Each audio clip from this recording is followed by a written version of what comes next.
Hello, welcome to the Cartesian Coordinate System. We're doing section 2.1. Again, this is some more of the review. This is, in fact, all this chapter probably things you've seen before. The Cartesian Coordinate System, or the Cartesian plane rectangular coordinate system, are two perpendicular real number lines, each of which is an axis intersecting at the point 0 of each line. So we have the x-axis, the y-axis. This is quadrant 1. This is quadrant 2, quadrant 3, and quadrant 4. Okay, so the origin is the place where they intersect. So this is the origin.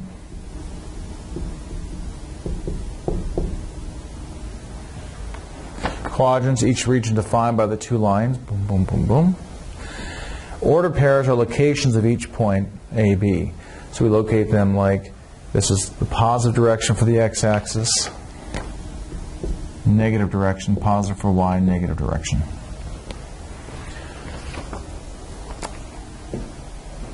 Let's scroll down here.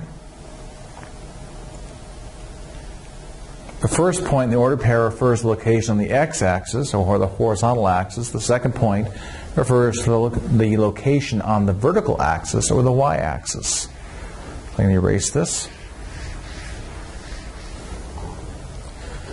So, again, x-axis, y-axis, x-axis is the abscissa, y-axis is called the ordinate. You're probably never going to need to know that again, but it's there. The quadrants, as I described earlier. So we're going to go ahead and plot some points. For example, plot the following ordered pairs. Negative 4 is 0. So negative 4 on the x-axis. We go 1, 2, 3, 4, 5, 6. Negative 1, negative 2, negative 3, negative 4, negative 5, negative 6. 1, 2, 3, 4, 5, 6 on the y-axis. Negative 1, negative 2, negative 3, negative 4, negative 5, negative 6 on the y-axis. Let's go ahead and plot some points. Negative 4, 0 is right there on the x-axis. 0 for y, it's not going up or down, so right there is negative 4, 0. 0, negative 4 means 0 for x, negative 4 for y are right down there. Negative 3, negative 3. Negative 3 on the x, negative 3 on the y, so right about there. 3, negative 3. 3 on the x, negative 3 on the y.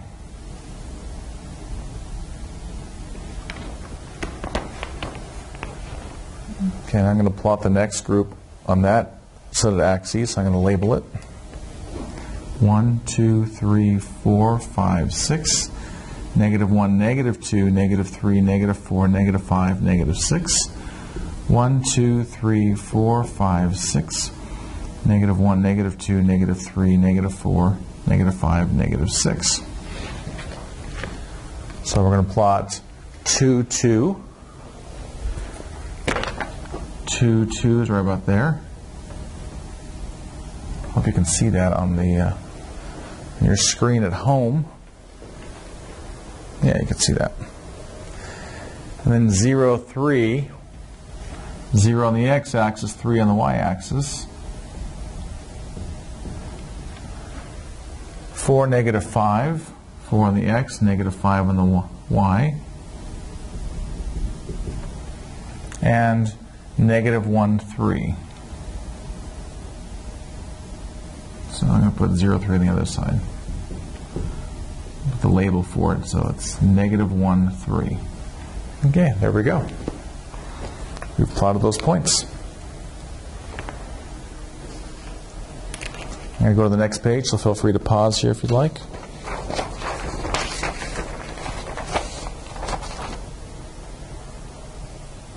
Example 2, we're going to identify the quadrant in which each point is lying. So negative 4, negative 7. Negative 4, negative 7. That's the third quadrant.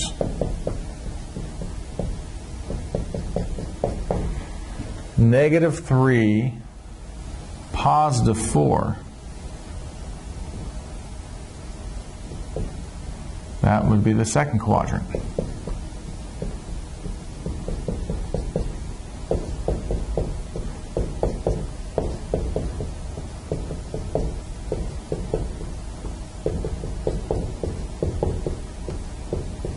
The last one's a little trickier, though. It says negative 2, 0. So here's negative 2, 0 right there. And so the question is it quadrant 2 or quadrant 3? You might just say it's on the x-axis left of the origin. It's not really in a quadrant. It's on the axis. Okay, the graph of an equation, that's the solution to an equation in two variables, consists of ordered pairs, A, B, where A is the solution of the x and B is the corresponding solution for the y. So unlike a linear equation, when one variable, where there is one value that would work, or in some cases there are multiple, but one value, in this case, A, B, there's going to be an infinite number of values that are going to work for this, and that's going to give you the line. So a graph of an equation is a depiction of the Cartesian plane of all those ordered pairs that make up the solution set of the equation. So all the solutions of your equation, you put those dots down there, you're going to get that line. Every value on the line solves the equation. And it may not be a line, it could be a curve. I'm going to scroll up here.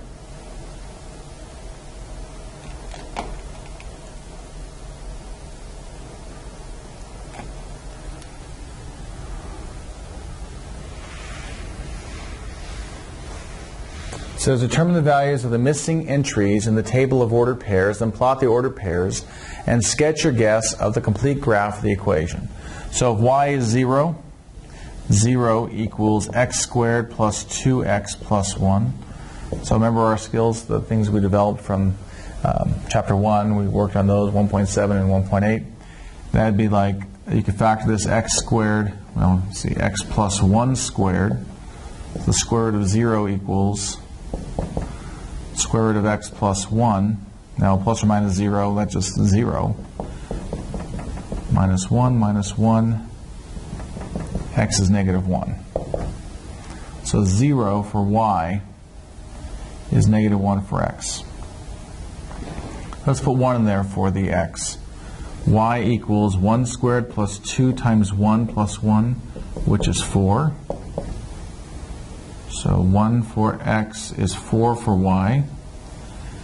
Let's put 1 in there for y. 1 equals x squared plus 2x plus 1.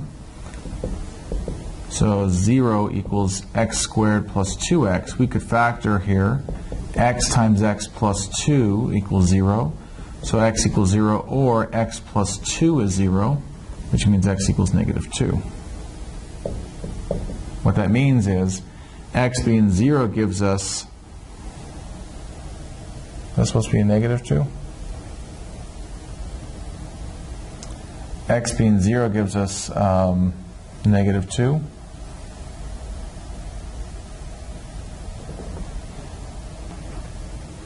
I have something off here.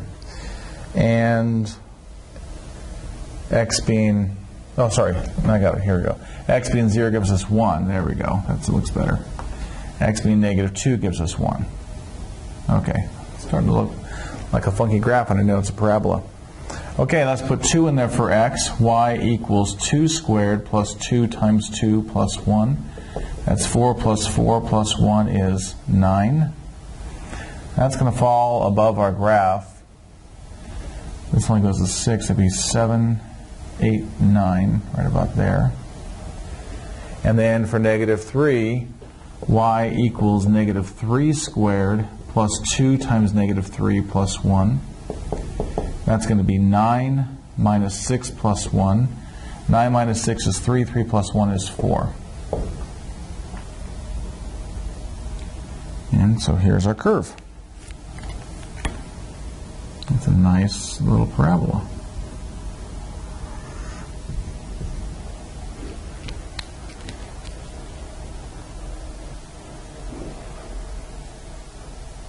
Okay, so pause if you like. I'm going to go on here.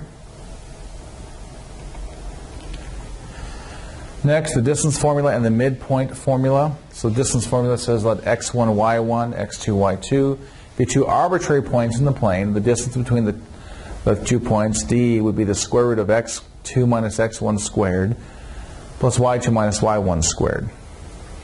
So that gives us the distance between 2 points. Now the midpoint formula, x1, y1, x2, y2, are any two arbitrary points in the plane. The midpoint is x1 plus x2 over 2, y1 plus y2 over 2.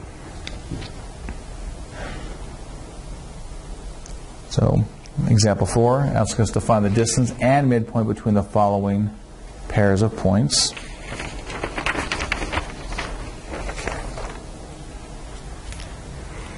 So our distance is going to be the square root of 2 minus negative 1 squared plus 2 minus negative 2 squared. That's 3 squared plus 4 squared. That's going to be 9 plus 16, square root of 25, which is 5. The midpoint is going to be the x value negative 1 plus the other x value 2 over 2. The x value negative 2 plus the y value plus y value 2 over 2. So that's going to be 1/2, comma 0.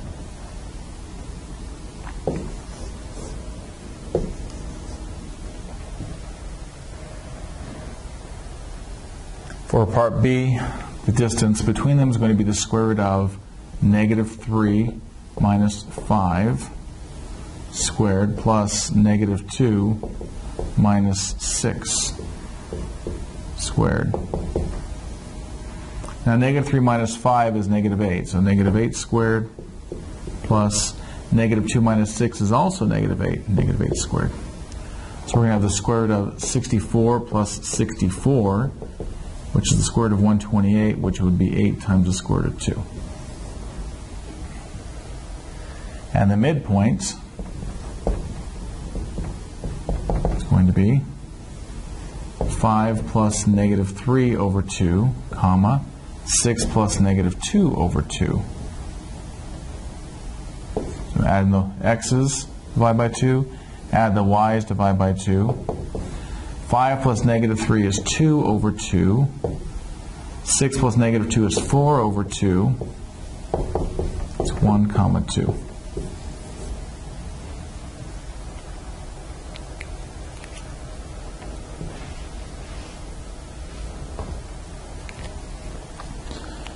Okay, I'm going to go on to the last example here. We're going to find the perimeter of a triangle whose vertices are given.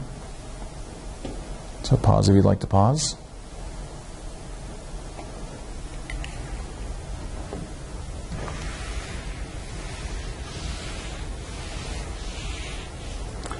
So it says find the perimeter of the triangle whose vertices are given, or are these. Let me draw this picture. It might be helpful to see that. So negative 2, 3.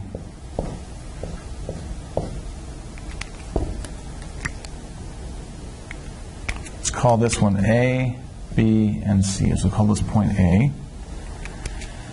Then we have negative 2, 1.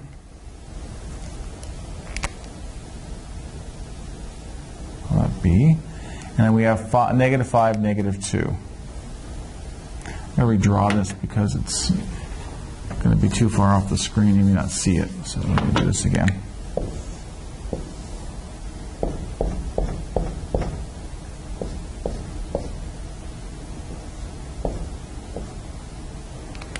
So negative 2, positive 3, negative 2, positive 1. Then negative 5, negative 2. This was our A, our B, and our C. So we need to find the distance between each of these points. And this is going to be a little bit of work. We have to use the distance formula. So it may be a little tedious. Is it hard? I don't think it's so hard. It's just tedious. There's work to be done. And sometimes people just want to avoid work to be done. So I'll first find the distance from A to B. Square root of, and you probably don't even need the distance formula for this if you think about it. That's going to be negative 2 minus negative 2 squared plus 1 minus 3 squared. It's going to be 0 squared plus negative 2 squared. That's 4. Square root of 4 is 2. How about the distance from B to C? From B to C. We'll do negative 5 minus negative 2 squared plus negative 2 minus 1 squared. That's going to be negative 3 squared plus negative 3 squared. That's going to be 9 plus 9, which is square root of 18, which is 3 times the square root of 2.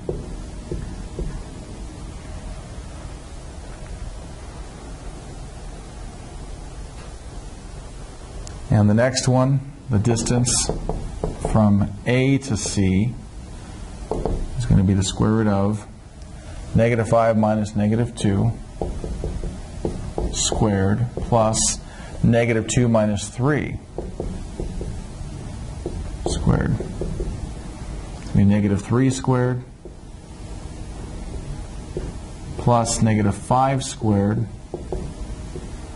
It's going to be 9 plus 25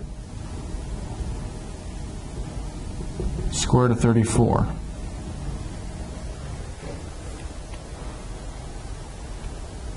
So the perimeter is going to be 2 plus 3 times the square root of 2 plus the square root of 34.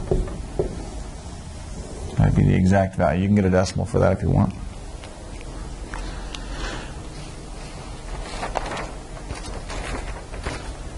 Okay. That'll do it for 2.1, so submit your questions. Thank you.